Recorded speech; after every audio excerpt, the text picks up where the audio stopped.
You suck at support and you know it, but don't worry, you won't after this video. Today I'm going to show you exactly why and how you can improve your gameplay. But first, everything in this video I have been guilty of, and it wasn't until the start of Season 3 I even realized that I was making these mistakes. So I'm going to show you exactly what those mistakes were so that you can avoid making them yourself. Welcome everybody. My name is Dylan, and today I'm going to be going over the top 5 things that you do wrong on support. If you find any part of this video helpful, drop a like so that this can spread to more support mains. So a problem that I see consistently throughout support mains that stops them from ranking up is just picking the right character for their comp. You need to branch out of your comfort zone, and sometimes a character that you main might not work, so you need to try to use different characters because every character can be great in different situations. And also, try to see what your team is running. But unfortunately, sometimes the DPS and tank will go off of what you pick, so it really depends on who your teammates are. Also, if you're running a Brawl comp, try to go Brig. Lucio and Moira could also even work. But if you have a dive comp, you could go Lucio and Kiriko. If you have a more defensive team, you could go Mercy, Bap, and Ana. Mercy can bounce between different characters, and she can pocket someone holding off angles. Bap can save someone that is very low with his immortality field, and he has one of the highest rates of healing combined with his abilities and secondary fire usage. Ana is very good at disrupting brawling. If your team is fighting, you can throw in a nade and anti the enemy while also healing your team at the same time. So I can't go completely in-depth of which characters to choose in every situation, but there are some highly in-depth guides all over YouTube on which comps to use and when to use these different comps. But if you're having trouble choosing a character, then all of the rest of these tips in this video will be highly helpful to you. So another problem that I see happening very consistently is not knowing when to be offensive and defensive. You need to know when to be on offense and when to be on defense. And no, don't just be offensive on offense and defensive on defense. That will work, but you can't always be defensive. That's how you lose games.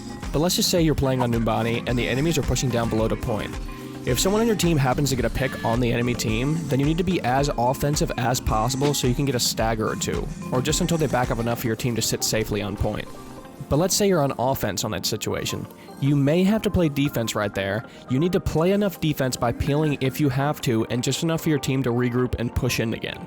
But hopefully someone will have gotten a pick and narrowed it down to a 4v4, and hopefully the playing field will be even enough to where you'll have a chance of winning that team fight. There is no sure tell on when to be offensive and when to be defensive, but just keep your eye out to see if your team or the other team has gotten a pick. If your team got a pick, then try to be a little bit more offensive. If the enemy team got a pick and one of your teammates died, try to back up a little bit. Hopefully y'all can regroup and then take that point over again. So moving on to the third thing that I see, please stop pocketing the wrong person. Stop pocketing the player who is already being supported by the other support. I know this is very obvious to some, but you wouldn't believe how many times I catch this in games. You are no use if both supports are pocketing the tank. Try to branch out and use different strategies to heal everyone. This doesn't really apply to Mercy because she should be pocketing the DPS and healing the tank whenever she has a second of downtime. And also, please stop focusing on healing the other support so much.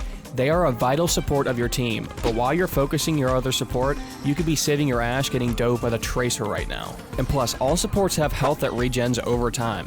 It isn't fast, but if you want to, just boop your other support with a tiny bit of heals and they will be good to go for the next fight. You can boop your other support like you can boop that like button right now so that this can hopefully spread to some more people, and we can start some support awareness. So the fourth one is a very quick one, but I honestly probably see this being made the most, and that is miscommunication. Try to join voice chat every once in a while. If voice chat isn't for you, then voice chat isn't for you. But have you ever been frustrated that your tank or DPS didn't let you know that they were going to push in or going in after an enemy? Well, I'm sure they feel the exact same way. Try to express to your team if you were close to an ult or when you're low on resources. If you were playing as Kiriko and your Suzu was down and you have to reload, let your team know so they can play safe enough for when you get them back. So if you catch yourself spamming your abilities over and over again, let your team know. And even though I say that you shouldn't spam your abilities, if you are, let your team know and you will start to win more fights. I can guarantee that. And also, why do you think pro teams are pro teams? One, they're a lot better than the average player like me and you. And secondly, they know how to communicate. They're sitting there screaming their heads off over and over again, game after game, letting their team know where the enemies are positioned and if they think the enemy team has their ults yet. They're letting them know if their healing's down, if their healing's up, if they can be more aggressive, if they need to push back. And with communication, you'll see that you can start to win more games. So the last and final problem that I see people making on support is positioning. This is the most important thing in the video, and disclaimer, every hero has different ways that you can utilize their positioning. With BAP, you can bounce around all that you want in the air as long as they don't have a hit scan, and even if they do, you better pray that they can hit their shots. With Mercy wants to stay around corners and natural cover while also being mobile enough to fly around their team to utilize her damage boost. But with her new nerf in Season 4, you can't really Guardian Angel as much now, so you really need to use it sparingly. Kiriko can really do whatever the hell she wants. You can push in, get a few headshots, and then TP out. But what you really want to be looking for is people who are fighting in the front lines with low resources. Her Suzu is the most OP thing that this game has ever seen, and with the cooldown being 14 seconds, this isn't a spam ability like Guardian Angel, so this is something else that you want to be using sparingly as well. Ana can be a really powerful hero when positioned correctly. Ana has a scope on her weapon, believe it or not, so you want to try to stay as far away as you can. Enough to heal, but not close enough to die. And also, when playing Ana, you need to see if the enemy team is running flankers like Sombra or Tracer. If they are, then you might want to stay a little closer to your team. Lucio can really also do whatever the hell he wants. He is going to wall ride into the sunset no matter what anyways, so you can stay up really high away from the enemies because he has a very high radius effective healing. But if you're really feeling zesty, you can watch a Frogger video and follow that and then push right into the enemies with no Fs given.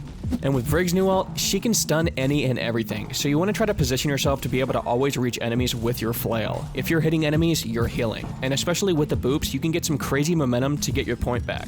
Okay, so Zen wants to stay in the background and practice his yoga, but also when he's done stretching, he can be a crazy damage dealer. Zen has absolutely no mobility, so try not to get caught away from your team. And last but not least, Moira is going to flank no matter what. I'm not giving you the permission to flank, but you're going to do it anyways. And with her now being able to fade during her coalescence, you will now be able to DPS more than ever, but like I said, that doesn't mean that you should. If you guys felt like you didn't get enough information in this video, I have a video very similar to this with completely different tips right here with all of your needs to be able to grow as a support player as fast as possible.